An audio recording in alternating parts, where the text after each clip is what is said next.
Good afternoon, and thank you for coming to our lunchtime presentation by one of the country's leading animal rights scholars, Professor Gary Francione from the Rutgers Newark School of Law. We are very happy to have him here today. And I have to thank my Dean, Gregory Mark, for facilitating Gary's appearance today. Professor Francione received his BA in Philosophy from the University of Rochester and his MA in Philosophy and his JD from the University of Virginia.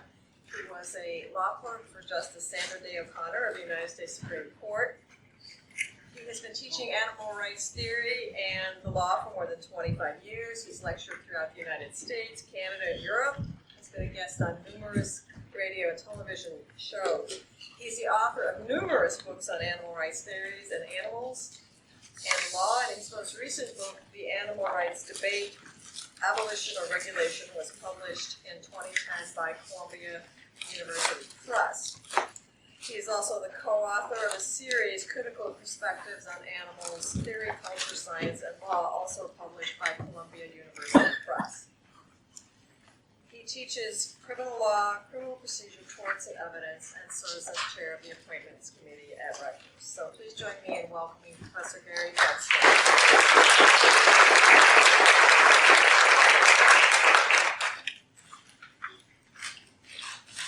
Well, first of all, I want to thank Professor Livingston and Brett Damage. Where's Brett? Where is Brett? Brett, are you here? Who worked very, very hard to put this conference on. And I want to thank my former colleague at Rutgers, Dean Mark, who, before he left Rutgers, said, when I get to DePaul, I want to have a conference on animal, something, I mean, very close to you. I want to have an animal conference. And he said, would you come? And I said, yeah, I'll come. And so I want to thank everybody for putting this together and for inviting me. And I also want to thank them for something very, very important to me. When I was asked to come, I said, I'll do it, but you got to do one thing for me. And that is, I don't want any meat or dairy anywhere near where I'm speaking. And I was really careful about and the dairy, no honey, no dairy. I went through a whole list with Brett about what was, no non-dairy coffee creamers with whey or casein, nothing.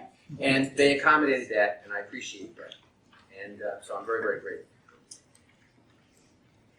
I don't know how many of you are familiar with Monty Python, but the episodes used to begin with one of the Pythons saying, generally John Cleese, and now for something completely different. And so now for something completely different. When Dean Mark asked me to do the conference, he was not specific about what the topic was. When Brett called to ask to get specific, to invite me, I said, "What's the topic?" He said, "The topic is animals and entertainment." And I said, "Brett, look, I'd like to accommodate the request. I'd like to come to DePaul, but I don't think I'm your guy." And he said, "Why not?" And I said, "Because I don't believe in the use of animals in entertainment. I don't think we should use them. The idea of how we should regulate it is, for me, not an interesting question. We can't regulate it. Regulation doesn't work. There's one thing we need to do, stop using them. And then, by the way, we shouldn't be eating them either." And so Brett and I had this interesting conversation. He listened very, very quietly while I talked. And at the end of it, he said, "Well, let me think about this. I'll get back to you in a few days." I got off the phone, and I said to my partner, "I'll never hear from him again." And he called back 3 days later, and he said, "We really want you to come and say this to the group." So I thought, well, okay. So he agreed that it would be vegan, and so I came. However, let me say, I'm going to say some things today which will, I do not mean, I understand that, we have different views about these things. I have a different view from my friends who do regulation sorts of work. Okay? I don't doubt their sincerity. I don't doubt their good faith. I think they're wrong. And so what I'm going to do is talk about, and I'm going to be making comments about that today, and I certainly hope that it's certainly not intended to be offensive to anybody. It's intended simply to state my position, which is we don't think clearly about animal issues. We engage in what I call and have called for some time now sort of a moral schizophrenia. We do not. We think in an almost delusionally confused way about animal issues, and I also believe that that the notion that the law. Yes, I know I'm a law professor, but the notion that the law is ever going to deal with this in an effective way is on the level of believing that a weight-challenged man slides down your chimney at Christmas time and puts things into stockings. It's a fantasy. The law is miserable at regulating animal abuse. You can't regulate animal abuse. Okay, so with that, let me start off by saying, let's take it one step at a time. Animals' use in entertainment can't justify it. But more importantly, you can't justify, that's a small number of animals that we're using. Not one. We shouldn't be using one. Okay? But the issue is, what I'm going to argue to you is that we have no justification for using animals. Now, you might think that that's a radical or an extreme position. It's not. You actually agree with me. You may not realize it yet. But you actually agree with the premises that lead you to the conclusion that we can't justify the use of animals in entertainment, and you can't justify eating, wearing, or consuming animal products. You just can't. And that's not a radical position. It's not a radical position at all. It's actually quite commonsensical. And it comes from things you already believe. Let's take a look at Michael Vick. We all know about Michael Vick. I gave a talk at a college recently. And it was like 300 young people there, and I said, how many of you have heard about Michael Vick? And there were so many hands, I said, let me ask the question a different way. Is there anybody in this room who isn't familiar with Michael Vick? And not one hand went up. We all know who Michael Vick was. He was arrested in 2007 for being involved in dogfighting operations and some property he owned in Virginia. He went to prison. He did a plea bargain. He went to prison. Came out in 2009. He plays for the Philadelphia Eagles. And we hate him. People hate Michael. They don't just dislike him. They don't just dislike him. They hate him. I mean, recently he announced that that he had a family dog. And the stuff that I saw on the internet was, again, I want to make it clear, I'm not defending what Michael Vick did. But I mean, the idea that, people get upset about Michael Vick. People are now really angry about the fact he's got a dog. This is bad, this is evil, this is wrong, this man is Nosferatu. He's bad, he's a bad human being. Irredeemable. He can't be redeemed. That was one question I was sort of playing with people on the internet this week, and I was saying, do you think that it's possible to change? Do you think it's possible to be redeemed? No, not Michael Vick. Not Michael Vick. And occasionally someone would say, well, yes, I think so. And then they would get attacked by everybody else. So we hate Michael Vick. Why do we hate Michael Vick? Well, he did really horrible things to these dogs. He inflicted suffering and death on dogs. Now, yeah, all right, so he inflicted suffering and death on dogs. But most people don't find that problematic in an absolute way. As a matter of fact, most members of the general public would say if you could kill some dogs to find a cure for cancer, it would be fun. We wouldn't like it, but it would be okay. You could inflict suffering and death on dogs. We're not saying that that's absolutely wrong. Okay, so then why are we so angry? Why are we so livid at Michael Vick?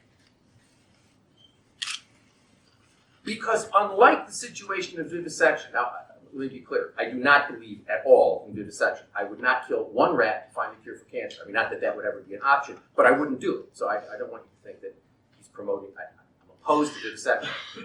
Most people aren't. Most people think vivisection is fine. Or at least some vivisection is fine. That's a widely shared view. We think that if there's a compulsion or a necessity, that's what, that's okay. If scientists need to use animals in biomedical research to find a cure for cancer or something like that, we say, well, that's different. That's different from what Mike Vick did because that involves compulsion. That involves we've got a conflict situation. It's us or them. Now again, I don't accept those arguments, but I understand them and other people accept them. So what makes what Michael Vick did wrong? Well, what made what he did wrong was that there was no compulsion. There was no necessity. What Michael Vick did was violate a principle everybody in this room agrees with. However you come out on things, ultimately, everybody in this room agrees that it's wrong to inflict pain, suffering, or death on a sentient being, a human or a non-human, without a good reason. You need some necessity. Now, we could have an interesting philosophical discussion for hours about what necessity means, but we don't need to. Because whatever it means, if it has any meaning, if it's a coherent concept at all, it's got to exclude pain, suffering, and death for reasons of pleasure or amusement. I mean, think about it for a second. If I said, well, you should never inflict unnecessary suffering on children. But occasionally I do like to hear their little screams, so I beat them. You say, well, but obviously now you've got an exception which is so large you could drive a truck through it. So the principle of unnecessary suffering, which everybody agrees with, there is nobody. You know what? I've been doing this work for a long time now. A long time. And I have never met anybody who says, I disagree with that principle. We can have disagreements about how you apply it, but everybody agrees in theory with the idea that it's wrong to inflict unnecessary suffering on animals. By the way, is this doing anything? Can I just put this over here because it's sticking in my face and I don't like it? Is that okay? Is that all right for the filming? Okay. We all agree with the idea that it's wrong to inflict pain, suffering, and death on animals or humans without having a good reason. We can disagree what the reason about what necessity means in any particular concept, but we all agree if that concept has any meaning at all, it means you can't inflict pain, suffering, and death for reasons of pleasure, amusement, or convenience.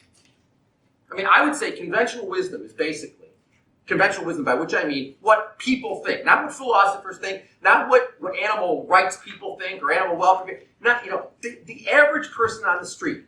Their conventional wisdom about animals is you shouldn't hurt them unless you got a good reason. But if you got a good reason, if there really is a conflict between humans and non-humans, humans win. So it's all right. Now again, I don't agree with that. I think that there's a certain, I think it's much more complicated than that. But I think wisdom that that where there is a conflict situation, humans win. But you need a conflict situation in order to inflict suffering and death. The problem is, people, 99.9999999% of the uses that we make of animals should only be justified by pleasure, amusement, or convenience. As a matter of fact, I was out in the hallway talking. Where's Peg? Peg, are you here? Oh, there's Peg Knibb. Somebody I've known for how long? We've known each other a long time, Peg. Huh? More than a quarter of a century. We're getting old, Peg. I'm sorry. We're getting old.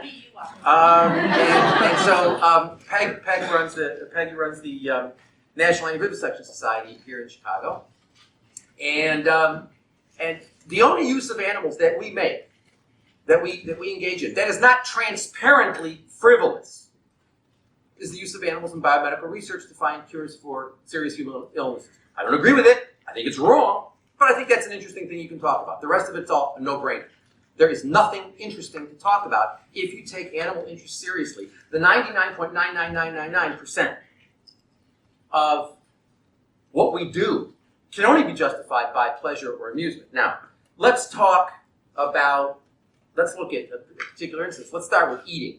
Because as I say, I'll get to the use of animals in entertainment, but that's a fraction. That's a fraction of animals. We kill in this world of ours 56 billion animals a year for food. A billion is 1,000 million. Think about that. 1,000 million is a billion, and we kill 56 billion land animals. That doesn't include fish and other aquatic animals. We don't even know how many of those we kill, but all of the estimates are it's at least as much, at least as many as the land animals that we kill. So we're talking every year about killing 100 billion animals a year. That's staggering. I mean, think about that for a second. That's absolutely staggering. Think about the enormous amount of suffering. Think about. I mean, it's mind-boggling. Now, is there any compulsion or any need? Are we in any conflict with animals that requires us tonight when you're deciding what you're going to stick into your mouth? Are you sort of having some conflict with animals that say, "Oh, I must eat the hamburger"? The answer is no, of course not. It's 2012. Not even the United States government, the prime disseminator of disinformation on the planet, maintains that you need to eat animal products to be optimally healthy. I mean, you don't. The American Dietetic Association, which ain't exactly what you call radical, says that a vegan diet is perfectly fine, not only for normal people, but for people having kids, and for athletes, and for young people, and for old people. It's a great diet. Okay? So we don't need animal products to lead an optimally healthy life. As a matter of fact, mainstream healthcare people are increasingly telling us animal products are killing. But you know what? We could debate that and say, well, look at this study, that's that. I mean, the bottom line is, I think it's clear that animal products are deadly. But you know what? You don't even have to agree with me there. All you need to agree with me on, and I would suggest that you couldn't possibly disagree because there would be no empirical evidence to support your position, that we don't need animal products to be optimally healthy. We don't need them. And animal agriculture is destroying the planet. It takes between 6 and 12 pounds of plant protein to produce 1 pound of flesh. It takes 1,000 times more water to produce flesh than it does to produce potatoes. Animal agriculture is the greatest source of greenhouse gas. It is a greater source of greenhouse gas, animal agriculture, than the burning of all fossil fuels for transportation. It's destroying our groundwater. It's destroying our topsoil. It is an ecological disaster. The best justification, folks, that we had for killing 100 billion animals a year for food is that they taste good. We like the taste of them. So now the question becomes, how is that different from Mike Vick? And the answer is it's not. Michael Vick likes sitting around a pit watching dogs fight. The rest of us like sitting around a pit roasting the corpses of animals that have been treated every bit as badly, if not worse, than Mike Vick's dog. I mean, I don't want to get into a discussion about who was abused more, but the reality is, people get all upset. I mean, I was listening to Bruce talk before about these crush videos, which obviously are sick things, but he was pointing out that an animal used in a crush video probably suffers less than an animal used in caught in a trap or a glue trap. Certainly a glue trap where they can live for a couple of days, and it's really horrible and stuff. So but the reality is we get all upset about Mike Vick. We say, oh, it's horrible. He sat around this pit watching these dogs fight, and we talk about this while we're roasting our hamburgers or chicken or whatever we're doing. Think about how nuts that is. Think about, we're supposed to be one of the great justifications that we've had for why it's all right for us to exploit animals is we're rational and they're not. When you look at human behavior, ask yourself what the evidence for rationality is, because I think it's confusing and absent. And so now, one of the things I get when I talk about this, people say, "Well, there's a huge difference between Mike Vick and me." Mike Vick watched it; he enjoyed it. I don't. I go to the store, I buy it. Okay. Well, those of you in law school, in criminal law, we teach you that if I want you dead, and I pay her to kill you, we both are in the same level of trouble. We both have committed murder. The fact that she pulled the trigger, I'm sorry. The fact that you look like a very nice person, but so did John Gacy. So you pulled the trigger or plunged the knife, I paid you, it's murder. Why? Because the law, the criminal law, which is very, very much reflective of morality, moral notions, says we're both morally culpable. She did it, I paid her. Okay? So, you can't sort of say, well, I pay somebody else to do the killing, so it's okay. And the other thing is this. I get really annoyed when people say, well, I'm not like Mike Vick because, I'm sort of like an ignorant about it. The thing is, anybody over the age of 3 knows that animal products do not grow on trees. We all know, whether you've watched gory videos, whether you've ever been to a slaughterhouse, whatever the situation is. I mean, we all know that what we're eating is coming from tremendous violence. You may never have been to a slaughterhouse. You may never have watched a video of a slaughterhouse or of the various atrocities that go on in the production of animal products.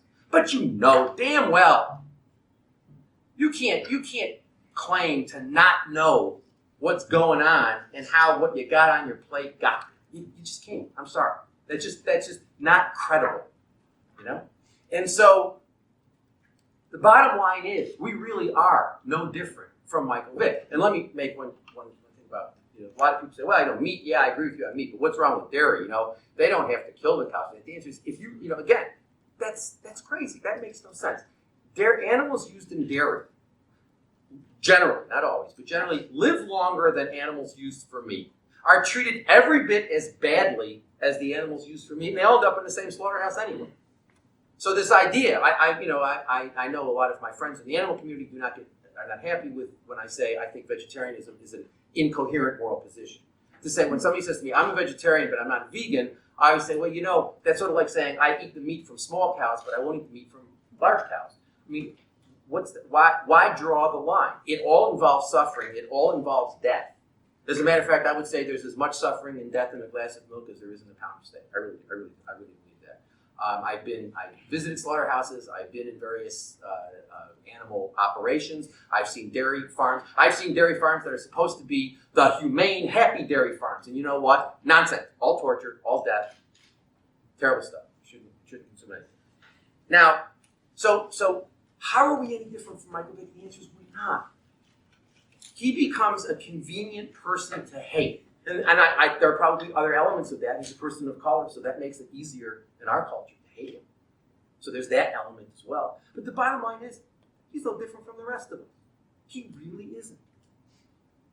And so I suggest to you, now, again, I hope to finish up in a few minutes and we can sort of talk, I can take questions, but if there's anybody out there who's like sort of seeing something I'm not, I need you to tell me, because I really think you all believe that it's wrong to inflict unnecessary suffering and death on animals, whatever your position is on animal rights, whatever your position is on the moral value of animals. If you believe animals have any moral value, you don't have to believe they have equal moral value, as I do, but that they have some moral value, i.e. they are not things, you cannot justify harming them at all. Not a question of like harming them a little bit or harming them. You can't justify harming them at all without compulsion, necessity, conflict. There's a conflict, then you got to ask the further question, how do you resolve the conflict? If there's necessity, you have to ask the further question, and then you and I might differ as to how we resolve those things. But the bottom line is we all agree. We all agree with the premises that it's wrong to inflict suffering and death for reasons of pleasure, amusement, or convenience, and the biggest use of it, everything else we do with animals is a footnote relative to the use of animals for food. That is the main problem. And also, I suggest to you, we'll never find our moral compass as long as they're sitting on our plates, they're in glasses on our table, they're on our feet, they're on our backs. We'll never find our moral compass. As long as we're consuming them, we will never be able to sort of think clearly about them. And once we stop eating them, wearing them, using them, everything changes. Until we get to that point, nothing changes. Okay, so now, can we deal with the problem by regulating? And the answer is, I don't think so. I've been a lawyer for a long time now, and I started off when I was younger. I did animal welfare stuff. I really did. In the early 1980s. I mean, look, I I got involved in the movement 30 years ago, this month. I got involved with it. When I met Ingrid Newkirk in Washington, D.C., she came to the Supreme Court while I was there to pick up a dog that had been hit by a car. And she was then I think she was the disease control officer at the Washington Humane Society, I'm not sure. But she was involved, she was employed by them. And she came to pick up the dog. And I remember she said, I was pretty upset because I was holding this dog that was bleeding all over the place. The dog died while she was standing there talking. And I remember she said, you ought to become a vegetarian. And I said, I am a vegetarian. Because I had been, when I was in law school, I had seen a slaughterhouse. But I didn't consider myself an animal rights person. I just went to a slaughterhouse. It freaked me out, so I stopped eating meat. But I'd never heard the word vegan, and I was not aware. Honestly, I had never heard the word vegan, and I was not aware that it was possible to live without consuming animal products. And so, remember, I grew up in the 50s and the 60s when, they had commercials on television about what brand of cigarette was healthier for you. And so the sort of, the propaganda load for those of us who grew up at that time was pretty heavy. And so I had never heard of the word vegan and was not aware that it was possible to live without eating animal products. And Ingrid introduced me to veganism, and PETA had just formed, and I got involved with PETA. And at the time, we weren't really talking about the difference between rights or welfare. There really wasn't. It was just like, we knew something was wrong with the old paradigm, with the old sort of the traditional humane society paradigm was wrong. But I don't think any of us at that time, in 1982, I can tell you, none of us really knew. There are no roadmaps in outer space, and I don't think anybody really knew where we were headed. And so, when I started doing animal, I worked with them on the Taub case, I worked with them on the Generelli case when I was at the University of Pennsylvania. We knew something was wrong and the system had to be changed, but none of us was really sure about what that meant. So I was doing animal welfare stuff and whatnot. And then as I sort of kept on spending time doing animal welfare, I was seeing it was going nowhere. That you'd put time and effort and energy and money and sweat and blood into these campaigns, and you'd end up with legislation that was so compromised that you started off with a good bill, and then it got pulled back and pulled back and pulled back and pulled back, and then eventually it hit me after I spent a good deal of time reading about the regulation of human slavery in this country. There was lots of regulations of human slavery, and they didn't work. None of the regulations worked because slaves were chattel property. They were pieces of property. They had an economic value. They didn't have inherent value, intrinsic value. They had an economic value. And yes, there were all sorts of laws that protected them, but every time those laws were invoked, you had a situation of a slave having a conflict with a slave owner. A property owner having a conflict with a piece of his property. You don't need to be tremendously intelligent to figure out who wins those conflicts. So there were all sorts of laws. But how many people went to jail or were ever punished for what they did with their slaves? And the answer is virtually none of them. Very few. Very few. Why? Because you have this particular species of property, a sentient human being who has interests, but you can't recognize those interests, because if you do, then it's no longer a thing. It becomes a person. You can't have that because you don't have slavery. Once you recognize they're persons, once you treat them as persons, you don't have slavery anymore. And so it occurred to me, this is exactly what's going on with the animals. Is that this is property. They have interests, but it costs money to protect their interests. And the only time we're going to spend that money is when we get a benefit, and it's usually an economic benefit. And so I developed this view that the level of animal welfare would always be low. And it would always be pegged to what I call the level of efficient exploitation. We would protect interests to the extent that we needed to protect interests to exploit animals in an efficient way.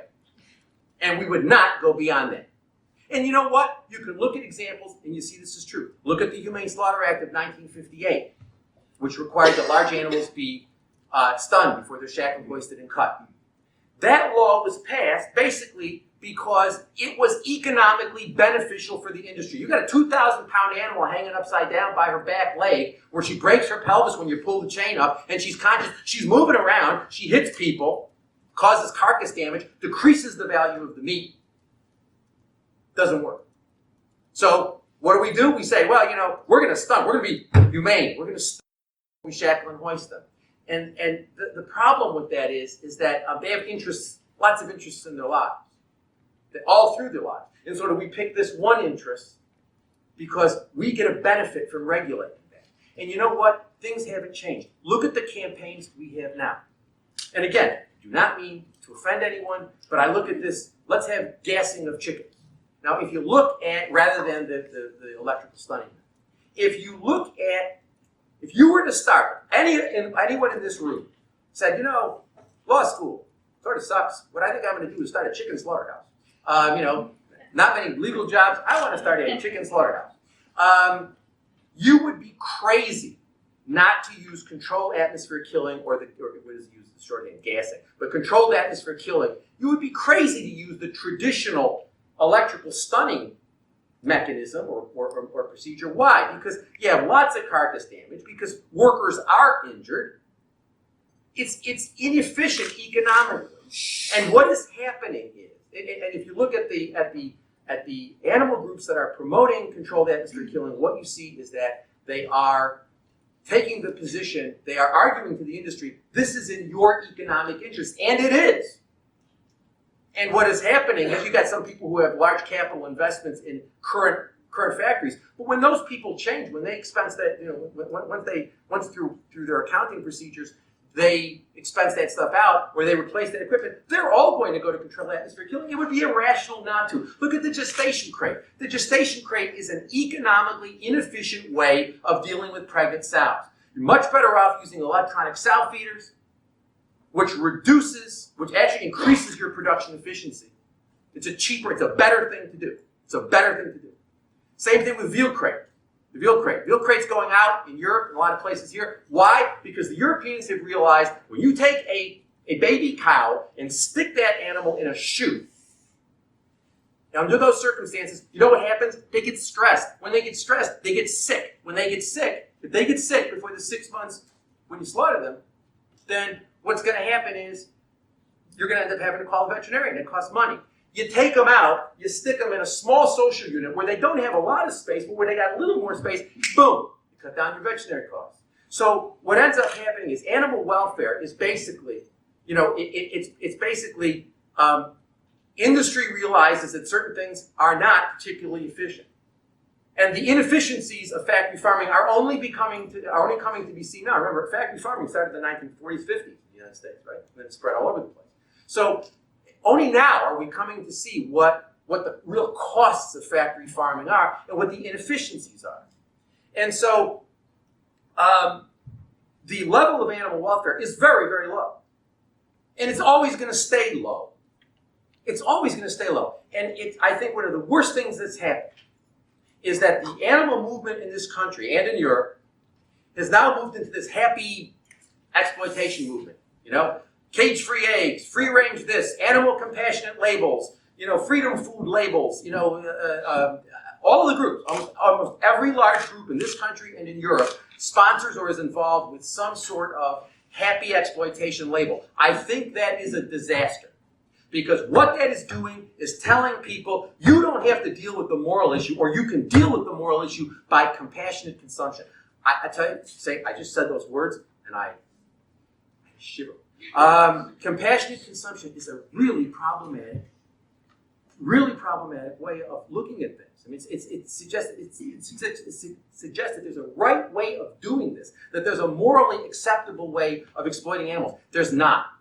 And then you also have this weird situation where animal groups become partners with institutionalized exploiters, which makes no sense. So if you have Group X is boycotting or criticizing Corporation Y, Corporation Y eventually gives in. Group X says, yes, they really care about animal welfare, and they have the kumbaya moment. What does that say to the public? What does that say to the public?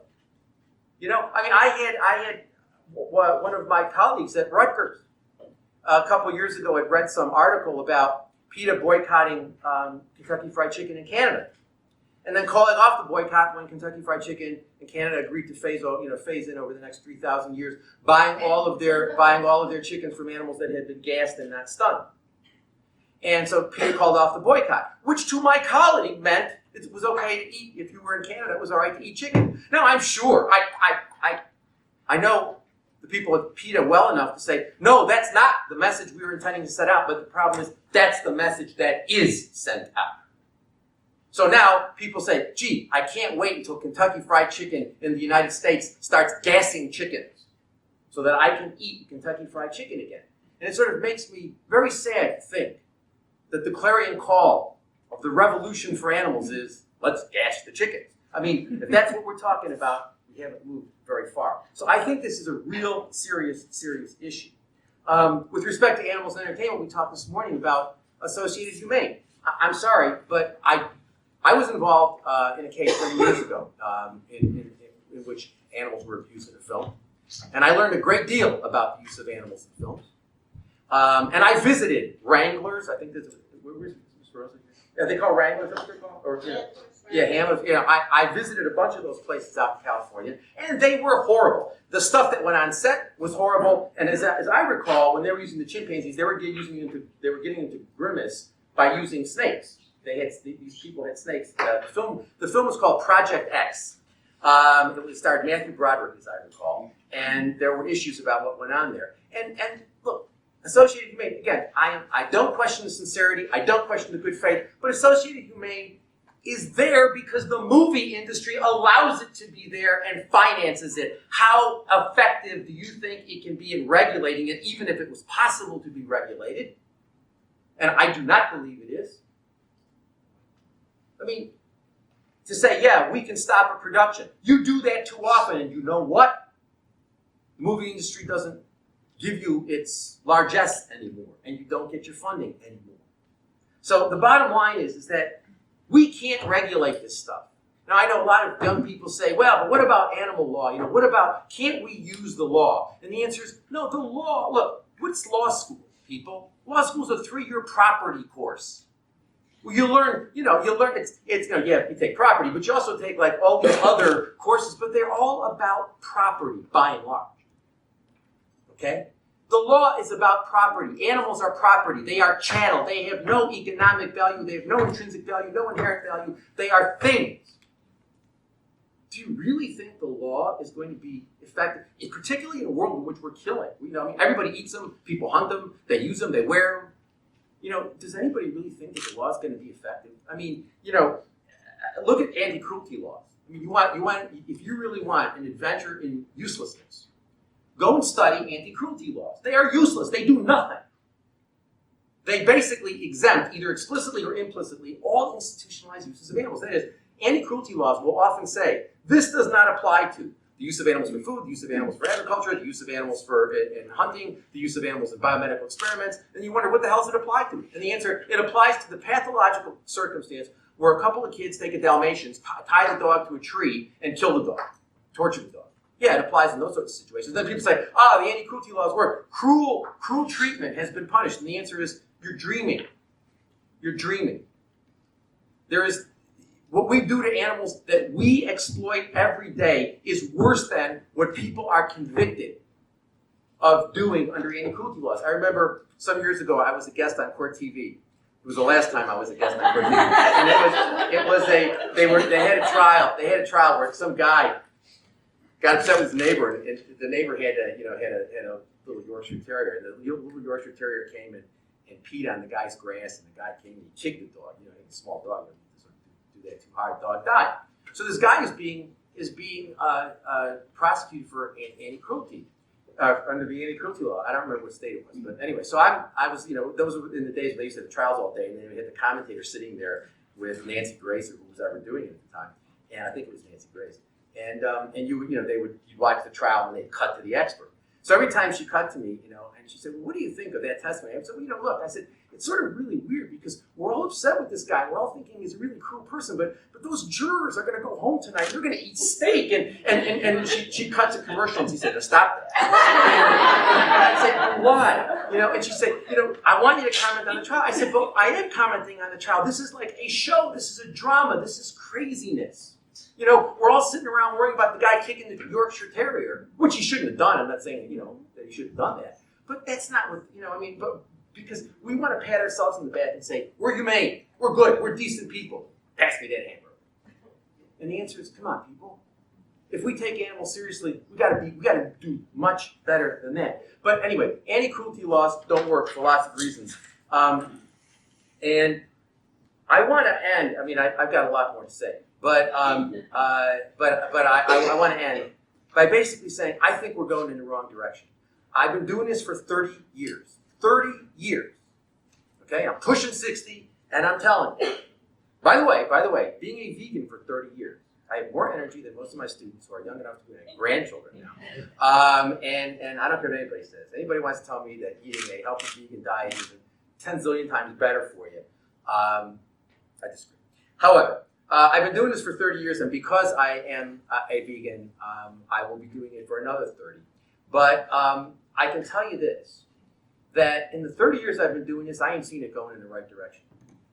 There are more animals now being exploited in more horrific ways than at any point in human history. I listened to Bruce talk about the Yost case this morning, and I was thinking, it's no different now when he did that case than when I did Project X in the 1980s.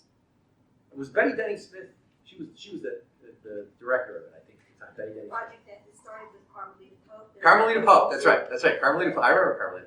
All right. So we did that in the 1980s, and now in 2005, it's the same thing. We did all that anti-vivisection stuff in the 1980s, and now more animals are being used in biomedical research than ever before. The fur campaign. I mean, look, let's be real. There is no difference between fur and leather and wool and silk and all that stuff. There just isn't. There isn't. I mean, we have anti-fur campaigns in part because we're a misogynistic society and we like to look for excuses to grow. That's why I would never participate in it. I thought the anti-fur campaign was terribly misogynistic. But the bottom line is, we have anti-fur campaigns because you walk up to somebody wearing a leather jacket and say something rude, you get your teeth punched out. But we have anti-fur campaigns, and you know what? In the 1970s, when I lived in England, you couldn't see fur on the streets of London. Now it's all over the place. Because the bottom line is we haven't gotten to the problem, and the problem is if we celebrate our hierarchy and our superiority, our supposed superiority, every day, ritually, 3 times a day, by what we stick in our mouth and what we put on our backs, there's never going to be any change. And that is why I decided some years ago, I stopped practicing law, I stopped doing animal advocacy with large groups, and I decided I was going to try to start something, a different sort of grassroots movement of people all over the place who were just interested in creative, nonviolent, vegan advocacy. And what I have found, it's really quite remarkable. I go around and I talk to groups all the time of non-animal people, just normal people who are sort of interested in the animal ethics issue, but don't really understand the issues. They don't work with groups, they're just interested. I can talk to them, they understand this perfectly. Now, you say, well, does everybody go vegan immediately? The answer is no. They don't. Well, some do. But in my judgment, we really err when we say, okay, well, you're not ready to go vegan immediately, so eat cage-free eggs or free-range eggs, or the answer is no. I'm never going to tell anybody. If somebody comes up to me and says, I'm not ready to go vegan immediately, I say, why? It's easy. What do you need? What do you need? Tell me what you need and I'll get it for you. What information do you need? It's really very, very easy. And if they say, I understand that, and I'd like some information, but I'm not ready to do it immediately, I say, fine. Then go vegan for breakfast, for a week or 2 weeks. And when you see that you're not dead, then you go vegan for lunch for 1 or 2 weeks. Then you see you're not dead, and then you go vegan for dinner, and then you're vegan. And then, the next time you buy shoes, you don't buy leather. Next time you buy a shirt or a sweater, you don't buy wool. You don't buy silk. And boom, it's done. Easy. I think we make a big mistake when we tell people, you can, as my colleague Peter Singer says, that being a conscientious omnivore is a defensible ethical position. That's wrong. You can never do this right. You can never be a good slave owner. Yeah, some slave owners were better than others. Some inflicted more suffering than others. But the bottom line is, slavery was morally wrong. And I want to say this to you. For those of you who think animal welfare reform is doing something, you're dreaming. The difference between with these reforms, it's the difference between being waterboarded on a padded waterboard or being waterboarded on a bear waterboard. You're still being tortured. Maybe there's a difference. Maybe. But it doesn't really matter. But again, I want to emphasize, we're never going to find our moral compass while we're sticking them in our mouths 3 times a day. Never going to happen. We really need to take a step back. If you believe animals have moral value, then you need, it's not a question of changing the world. You change the world by changing yourself first. And so I would suggest that if you take animals seriously and you believe they have moral value, please, if you are not a vegan, go vegan. Don't consume animal products. Talk to everybody you can about veganism. I'd like to leave you with one thought. If everybody who's presently a vegan in this world convinced one other person to be a vegan in the next year, and then that happened every year after that, the whole world would be vegan in 10 years. Think about that. Okay, I'll take some questions. Thank you.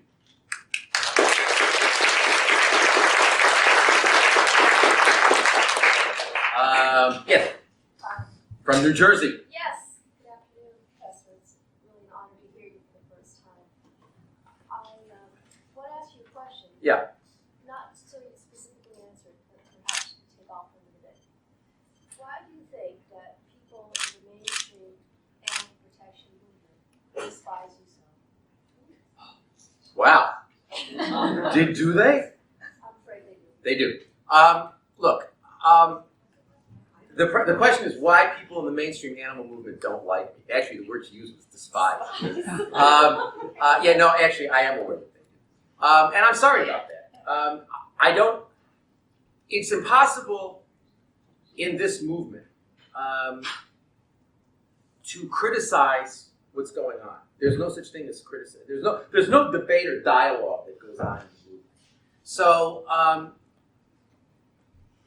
I've tried for years things put together where prominent welfare supporters would come to Rutgers and we would talk about this stuff.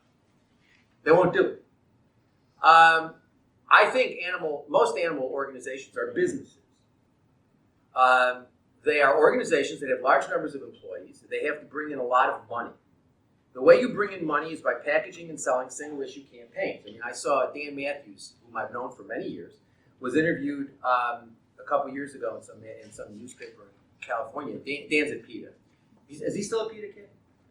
And Dan said, well, 50% of our members are vegetarian, and the other 50% think it's a good idea. I believe that's pretty much, that's not an exact quote, but it's pretty much accurate. Think about that for a second. If you've got an organization where 50% of the people aren't even vegetarian, and 50% are vegetarian, but you don't know whether they're vegan, you ain't going to push veganism as a moral baseline too terribly strongly because you're going to upset people. So, we do. I'm sorry? We do. Well, you do, but you also promote, and again, I don't mean, look, I have a lot of affection I have a lot of fond memories of the time I spent at PETA, and indeed, we spent some good times together. But she wrote a book. You wrote Monkey Business, and she talked to me quite a bit about that. And it's not that I in any way dispute the bona fides or the sincerity of the people at PETA. But look, the reality is PETA has really gotten into the happy exploitation movement. They promote all of these welfare reforms. And I'm sorry, when PETA says we're calling off the boycott of Kentucky Fried Chicken in Canada, what that says to people is, okay, PETA, when you praise John Mackey and Whole Foods and give him an award, when you give an award to Temple Grandin, which I actually thought it was a joke when I first saw you guys gave it. Temple Grandin designed slaughterhouses. And PETA gave an award to her. And again, I understand why they do that sort of stuff, but I think it's terrible because it sends a message to people. It sends a message that, when you have PETA people saying McDonald's is leading the way in welfare and fast food animal welfare. If that's what you say, and that's a quote, I believe that's a quote from somebody named Lisa Lange. If that's what you say, who works at PETA, if you say to people, if I say to the public, I'm concerned about animals, we shouldn't exploit animals, McDonald's is leading the way in the welfare of fast food animals, what does that say? It says, well, if I'm going to eat meat tonight, I should go to McDonald's. And as far as I'm concerned, any movement that tells me that I should patronize that place ain't my movement.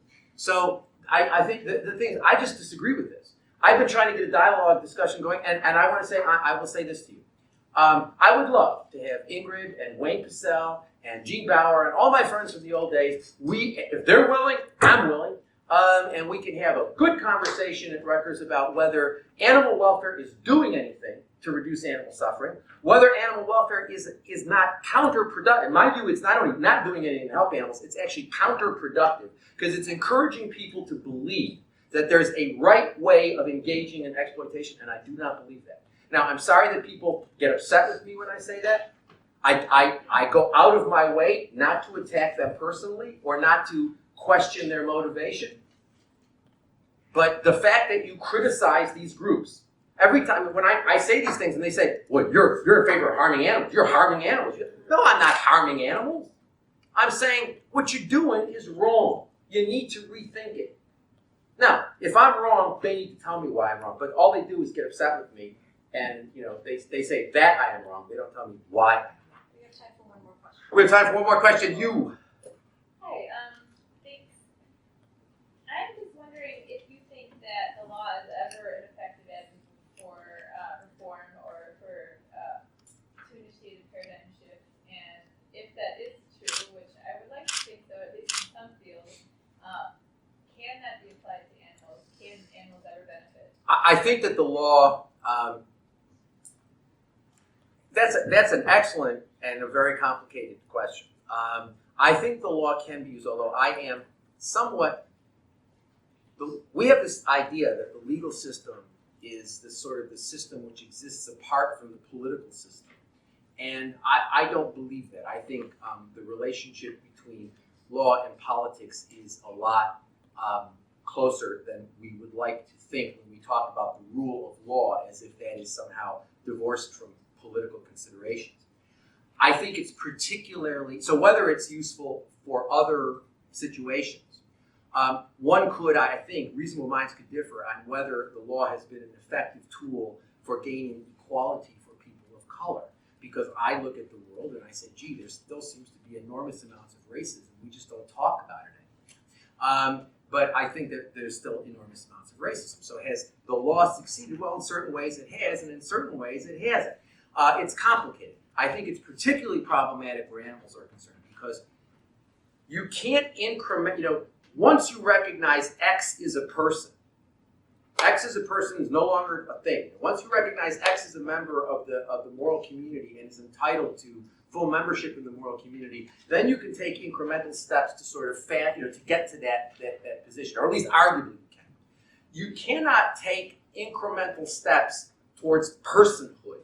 In other words, we didn't get the abolition of slavery because people made slavery more and more and more humane until it went away. As a matter of fact, the distinction between the abolition of everybody with respect to race-based slavery in this country, everybody agreed that race-based slavery should go. You had the abolitionists who said, we think slavery is terrible, and we're not going to support, softer whips or, it may be better to whip your slave 10 times a week rather than 15 times a week, but you shouldn't be doing 10 times a week, and we're not going to support that sort of thing.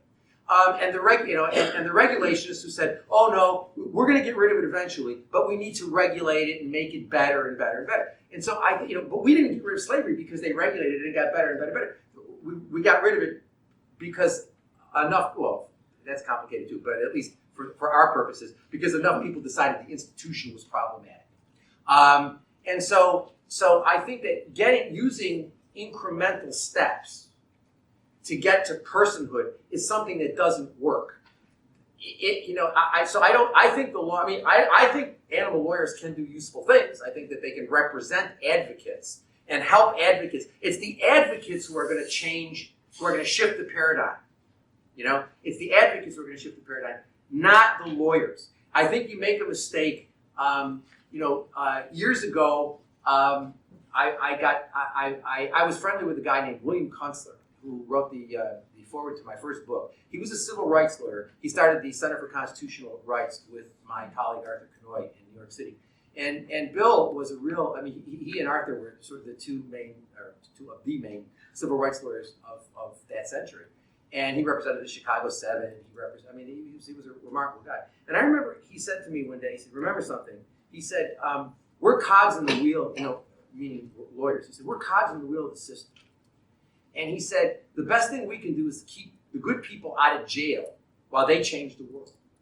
And I think that animal lawyers have gotten to the point where they think they are going to change the world by getting courts to recognize that, you know, in certain cases we ought to give greater damages for negligent infliction of harm or something like that. I mean, that stuff's not going to change the world. That stuff's not going to shift the paradigm. It's going to further enmesh animals into the property paradigm. So I think there are things lawyers can do. When we had the clinic, when Anna, Charlton, and I had the clinic, we represented a lot of students, veterinary students, who didn't want to use animals. And we did cases at virtually every, and we had tremendous success in getting programs put into place in veterinary schools so that students who didn't want to cut up animals didn't have to. We help people who were doing things like trap, neuter, release work, who were having trouble with municipalities. We did a lot of work with advocates who wanted to have peaceful, nonviolent protests, and they would have trouble getting permits and things like that. So there are things you can do to help those advocates as they press on the case in a creative, nonviolent way. But I think the idea that we as lawyers are going to change the world or change the system, I think that's fantasy. Can I do one more question or no? No? Okay. Thank you very much. Thank you very much.